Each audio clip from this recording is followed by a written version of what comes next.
So how much do you charge for graphic design services? Is there a specific formula that you can follow to give you an exact rate?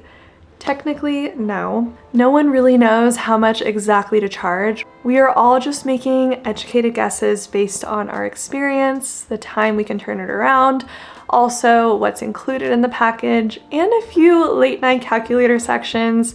But if you want an exact framework of how to determine your rates and how to be confident with that, then this is the video for you. In this video, you are going to learn 3 main things. Number 1, the 3 main projects that clients are willing to pay for. Number 2, how to kind of determine your rates in that framework that I typically use. And number 3, when to start raising your prices. Okay, let's talk about when you can start charging for your design services. Honestly, if you are creating designs for a client that they are going to be using for marketing or potentially making money from, you should be getting paid for that design work. I personally believe it should be industry standard that no matter when you're designing something for a client that they'll be using for their own monetary gain, you should be getting compensated for that. You deserve to be paid for your time, your creativity, your process, and I truly don't think it matters if you're brand new. If you're putting time into it, you should be getting paid for it. If a business is asking anybody to design for them for free or for exposure, that's a major red flag, and I truly don't believe it's worth your time or energy, because what you are creating for them could be making them profit and you are just sitting there not making anything from it. And at the end of the day, that's just not fair. Now, that's not to say that early in your career, or if you are a new designer, you can take on some projects that maybe are at a discounted rate, or maybe you're not getting compensated as much as an experienced designer. That is totally okay, and that is exactly what I did in the beginning of my design career. Is I took on a lot of opportunities and a lot of projects. Some of them, definitely I wasn't paid as much as I probably should have been, but at the end of the day, I was getting compensated for that, and I truly think that that is what matters for you to build your experience, to build your confidence.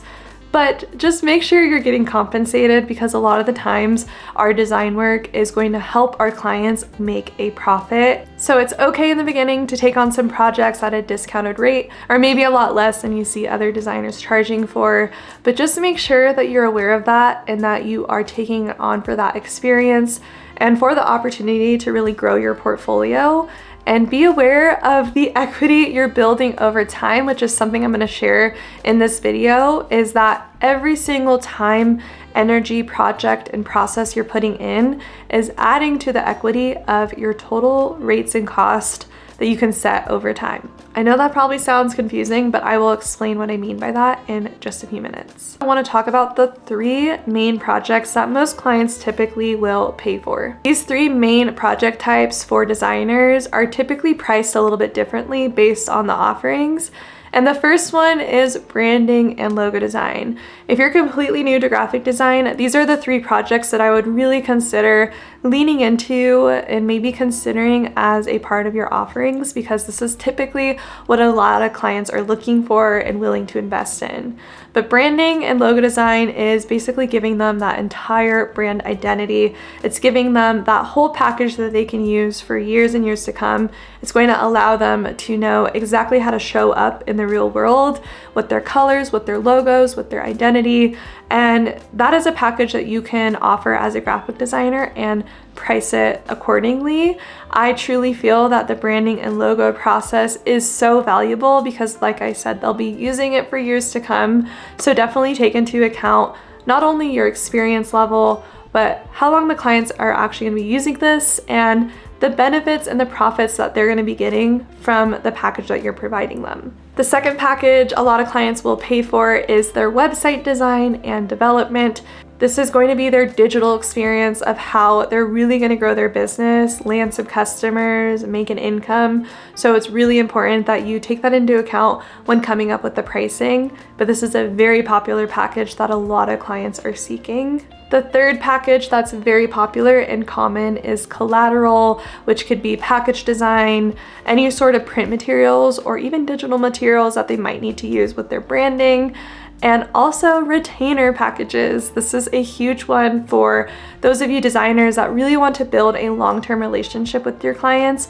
You can create a retainer package and build your pricing around that to create that long-term relationship. Each 3 of these packages have a different price point and different offerings and a different time frame of how long it will take you. So it's important to take into account those offerings that you will be sharing with your clients and how to price those. So let's talk about how to determine your rates for these packages. Now, there's no perfect formula of me just like waving a wand and being like, you charge $2,000, you charge $4,000. It really comes down to taking into account all of these things I'm going to share with you. So here's a simple formula that you can use as a starting point. All right, guys, I had to put my glasses on and do some calculating for you all, because I think if you could walk away from this video with some type of formula, that it's going to really help you in determining your pricing as whether a beginner designer to advanced designer to even the designers that are somewhere in the middle of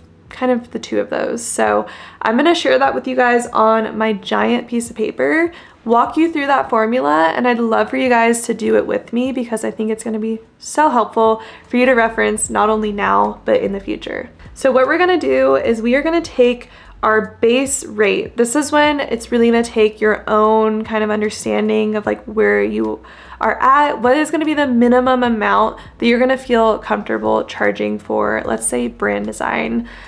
Really think about this. Like if you take on a branding project, what is the minimum amount that's going to make it feel worth it to you? Take that base rate and we're going to multiply that by our impact multiplier. Now our impact multiplier takes a little bit of math, so let me walk you through that. The impact multiplier involves our experience, our demand, and our scope. And we're going to score this anywhere between 1 to 5. 1 meaning you are an absolute beginner, 5 meaning you are extremely advanced. So really determine your experience. Are you around a 2? Are you around a maybe 3 for demand? Maybe you have a lot of people who want to work with you. Or maybe you're at a 1, you don't have any consistency yet, but you are kind of getting the word out there. And then the scope, just determine that based on, is your branding package a little bit more simplified, or are you doing a ton of work in it? Determine that 1 through 5 number for each of those and add them up. So let's say that I am an experience level of 4, my demand is 4 because I have quite a few clients coming through, and my scope is around a 4. They're getting a huge, really amazing package. I'm gonna take all that, which is 12, and I'm gonna divide it by 3, which equals 4. And based on my impact multiplier scale, this is going to land anywhere between 1.0 to 1.5. So I'm near the top, which will be a 1.4. I know that's a lot of numbers. I suck at math, so I really hope me showing you a visual of this is going to help. That is our impact multiplier scale, 1.4. A 1.0 on the impact multiplier is definitely more of like a beginner, and that's totally fine. That's a great place to start. So we're going to take our base rate, we're going to multiply it by that impact multiplier number, and we're also going to times that by the client equity, which to determine the client equity, that is going to be just on a scale of 3. So are they a big startup, they're a completely new business, or are they kind of a mid-sized business? Maybe they have some branding out there, some consistency out there, but not the biggest ROI yet. Or maybe there are a like level 3, which means they are a corporate company. They have a ton of already existing customers, or audience is huge, and they have a bigger budget. So determine that based on a 1.0 to a 3.0, meaning they are a corporate company. So we're going to take those 3 items, the base rate, the impact multiplier, and the client equity, and that is going to be your quote. So this is going to be so eye-opening for you guys, and this is why I want you to do it with me and really determine that equation, because that is going to tell you whether or not you're charging too little or maybe you're charging too much. But I really hope that formula kind of gives you a good idea. So when you determine that number, if you use that equation, just keep in mind the revision limits, and if the client wants to add anything on, take into account your turnaround time. Are you going to be doing this in a week for them? Like that all should be adding on to that impact multiplier, because your deliverables can definitely change that total number. So this is just an idea to give you guys maybe some, just like an eye-opening experience to see, like, taking all that into account if you're charging enough.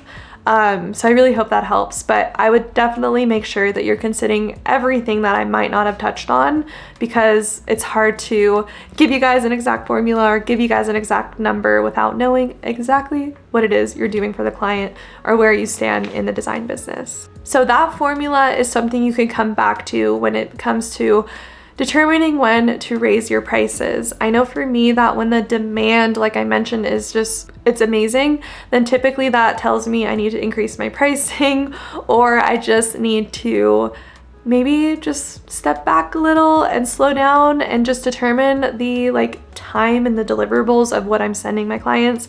And sometimes when you take into account your experience, the demand and the deliverables, you'll realize that you don't actually need to take on that many clients, because the total investment can really cover a lot of your living expenses for a longer period of time. So it really just builds over time, but definitely don't forget to check in with your pricing. I would say every quarter or even every year, just to make sure that you aren't charging what you were charging when you first started out and now you're 3 years down the line.